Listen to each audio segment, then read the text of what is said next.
नगर में केशव सबसे गरीब आदमी था। वो अपनी पत्नी गीता के साथ रहता था। आज फिर इतनी जल्दी काम पर जा रहे हो? हाँ गीता, अभी मजदूरी अच्छी चल रही है तो फुर्सत ही नहीं है। अगर बरसात शुरू हो गई तो कोई काम नहीं मिलेगा। केशव मजदूरी पर चला जाता है।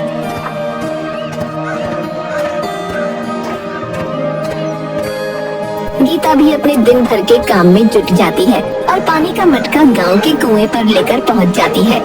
गांव में सिर्फ एक ही कुआं था जिसके आसपास बहुत सारी औरतें पानी भर रही थी। गीता भी वहीं पानी भरने के लिए अपना मटका रख देती है। अरे तुझे पता नहीं, हम बड़े घर की औरतें हैं और तूने अपना मटका भी बीच में रख लिया। पहले हम पानी भरेंगे, उसके बाद तुम, समझी? गीता उन्हें कुछ भी नहीं कह पाती क्योंकि वो बड़े घर की औरतें थीं और चुपचाप अपना मटका हटा लेती है। थोड़ी देर बाद सब औरतें पानी भरकर चली जाती हैं। गीता अपने मटके में पानी भरकर घर चली जाती है।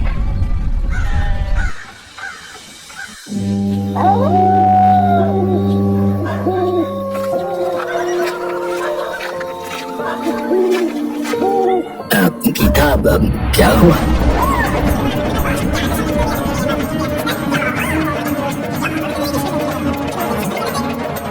हम छोटे हैं, मजदूरी करते हैं, इसका मतलब ये तो नहीं कि हमारी कोई इज्जत ही नहीं। ये बड़े घर के लोग अपने आप को पता नहीं क्या समझते हैं।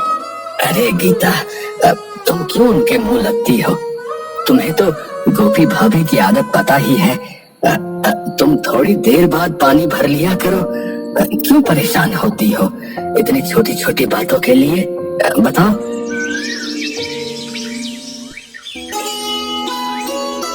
गांव के कुछ लोग नुक्कड़ पर बैठकर आपस में बात कर रहे थे। अरे भाई, खेत में खरपतवार बहुत हो गई है भैया। तुम्हारी नजर में कोई ढंग का मजदूर हो तो बताना। अरे भाई, मजदूर ही ढूंढ रहे हो तो अपना केशव है ना? अरे भैया, वो बहुत मेहनती है। हाँ भैया, बात तो तुमने पता की कही। केशव हमारे गांव में जो है सबसे ज्यादा मेहनती और ईमानदार मजदूर है भैया। हाँ, लेकिन एक बात बताओ भाई, इतना मेहनत होने के बाद भी जो है वो इतना गरीब कैसे है? अरे भाई, नियति का खेल है, वो ऊपर वाला ही जाने भैया। केशव ऐसे ही हर रोज मजदूरी करने जाता है। बारिश का मौसम शुरू हो जाता है।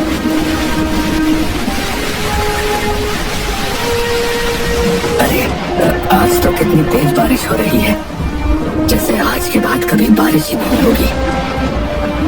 इतना आंधी तूफान भी चल रहा है, मुझे तो डर है कि हमारे घर की छत ना उड़ जाए।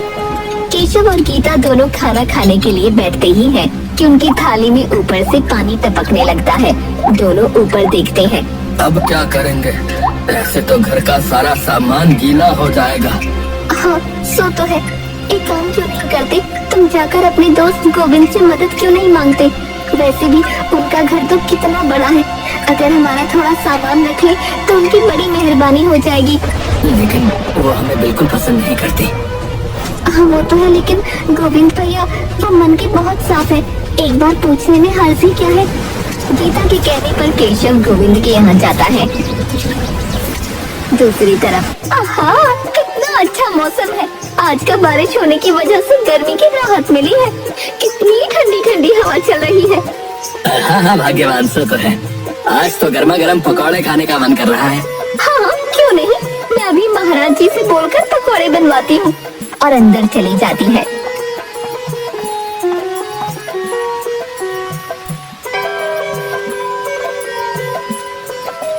ये लीजिए गर्मा गर्म पकौड़े। गोविंद और गीता बैठकर पकौड़े खा रहे होते हैं।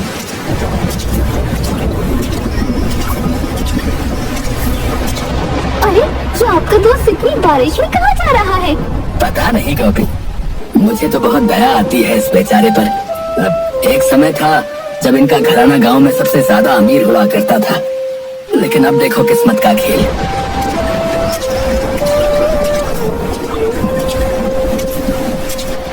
अरे, ये तो हमारे ही घर आ रहा है।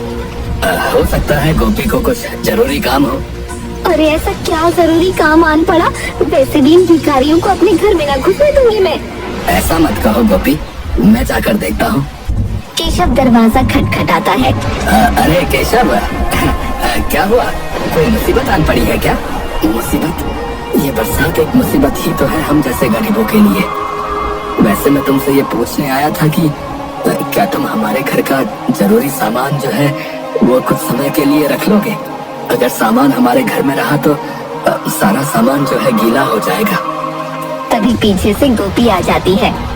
अरे वाह जी वाह, हमारे घर को धर्मशाला देख रखा है क्या? जो कोई भी आएगा और हम उसका सामान यहाँ रख लेंगे। अरे गोपी, कैसी बातें कर रही हो तुम केशव से? आप चुप रहो जी, मुझे पता है किसको कैसी बात करनी चाहिए। केशव उदास होकर वहाँ से चला जाता है। क्या हुआ? क्या कहा गोविंद भैया ने? गोविंद तो मेरी मदद करना चाहता था, लेकिन गोपी भाभी, उनकी आदत तो तुम जानती ही हो। कोई बात नहीं, मेरे पास सारे सामान को अच्छे से रखने की एक तरकीब है। क्या? हम जो भी जरूरी सामान है उसे एक जगह पर रख देते हैं और प्लास्टिक से उसे ढक देते हैं, जिससे वो बरसात के पानी से बच जाएगा। हाँ, तुम सही कह रही हो। फिर केशव और गीता दोनों ऐसा ही करते हैं। कुछ दिन ऐसे ही बीत जाते हैं। गीता, बहुत दिन हो गए, अब मुझे काम ढूंढने जाना ही पड़ेगा, नहीं तो घर का बाकी काम भी रुक जाएगा। लेकिन इतनी बारिश में? हाँ गीता, हम मजदूरों के लिए ठंड, गर्मी, बरसात सब एक बराबर ही होती है। केशव काम ढूंढने निकल पड़ता है।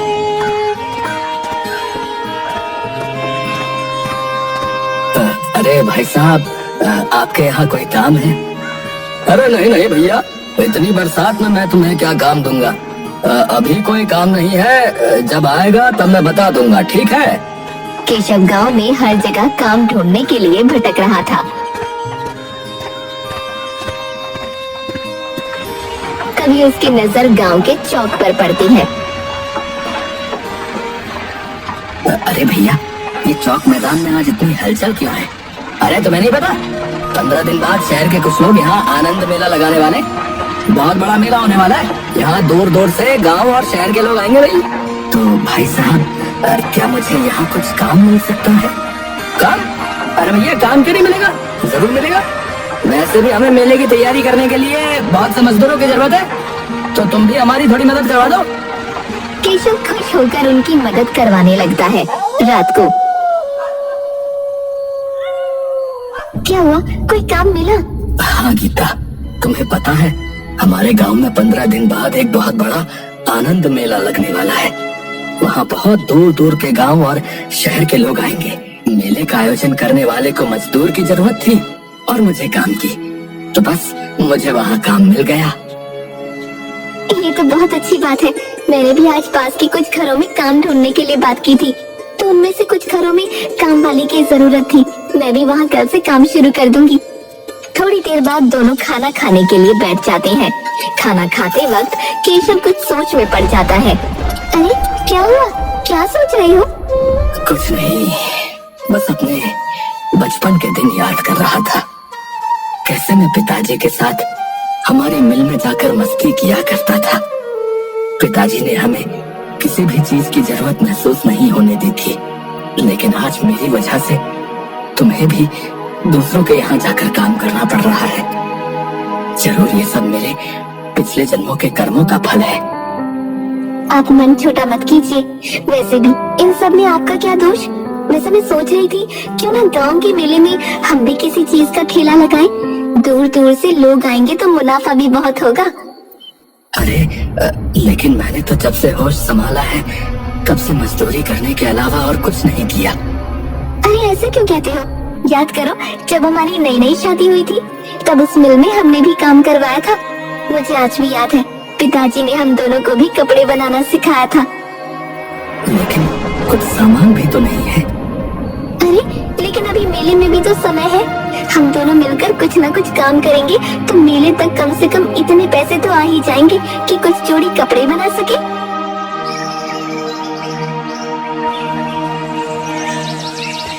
अगले दिन केशव फिर से मेले में काम करने के लिए पहुंच जाता है। गीता भी पास के घरों में जा जाकर काम करती है।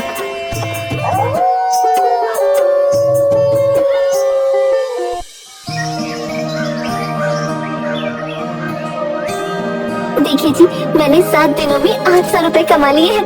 हाँ, और ये लो, मैंने इतने दिन से जो भी पैसे जमा किए थे ये कुछ पैसे हैं। इन पैसों से कम हम थोड़ा सा काम तो शुरू ही कर सकते हैं। आप बस थोड़ी सी देर यहाँ रुकिए, मैं अभी आपको कुछ दिखाती हूँ।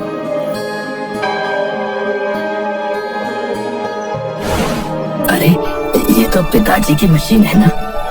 हाँ, ये वही मशीन है। लेकिन ये मशीन तो खराब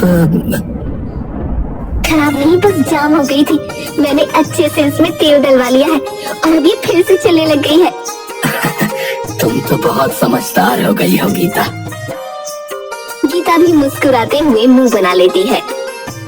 अभी हम बाजार चलते हैं और जो भी जरूरत का सामान है वो ले आते हैं और फिर कल से काम शुरू करेंगे। केशव और गीता दोनों बाजार जाकर जरूरत का सामान ले आते हैं।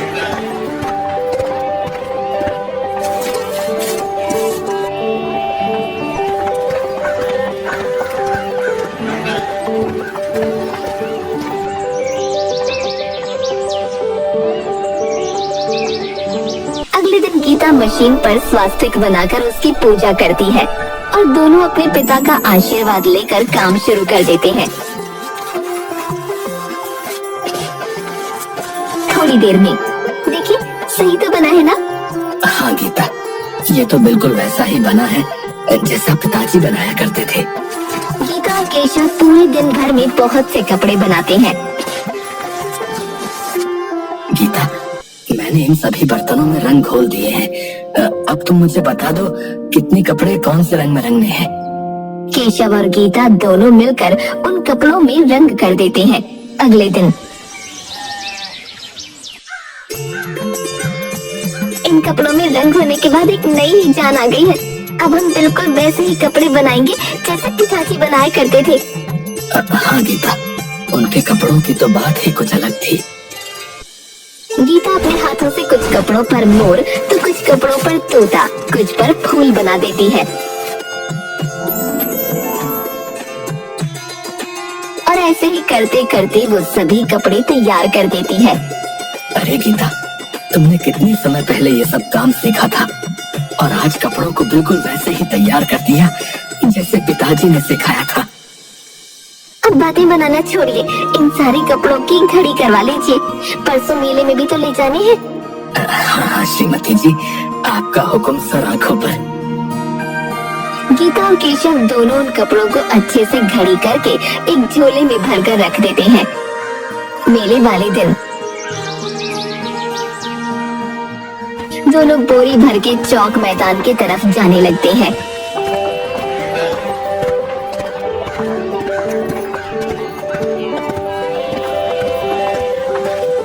अरे ये दोनों भिखारी झोला उठाकर कहाँ जा रहे हैं? कहीं फिर से अपने घर का सामान लेकर तो मेरे यहाँ नहीं आ रहे।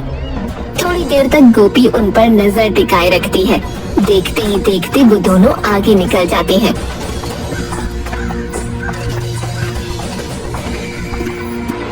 अरे ये दोनों भिखारी जा कहाँ रहे हैं आखिर? इनका पीछा करना पड़ेगा। और केशव और गीता के वो पीछे पीछे चल देती है।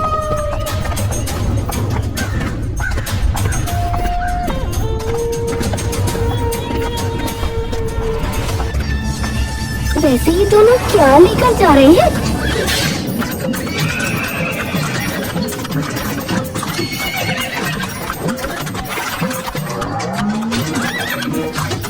तभी एक टांगे वाला गोपी के पास से गुजरता है, जिस वजह से गोपी पूरा कीचड़ में गंदी हो जाती है।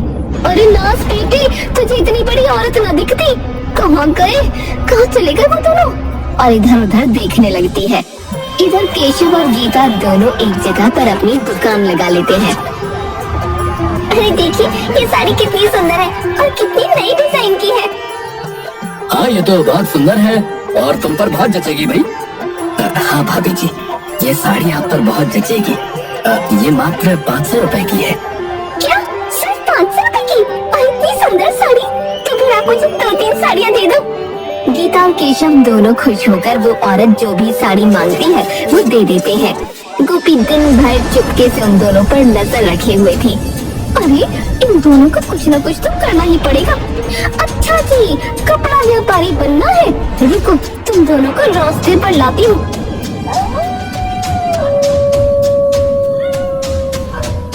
रात को केशव और गीता दोनों घर के लिए निकल जाते हैं।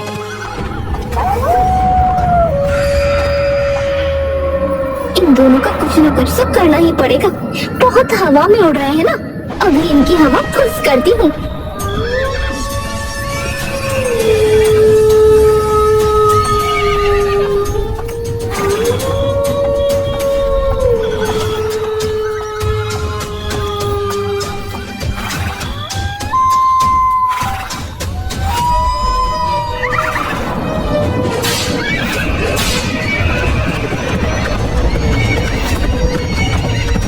अरे मैया, हाय मेरी कमर।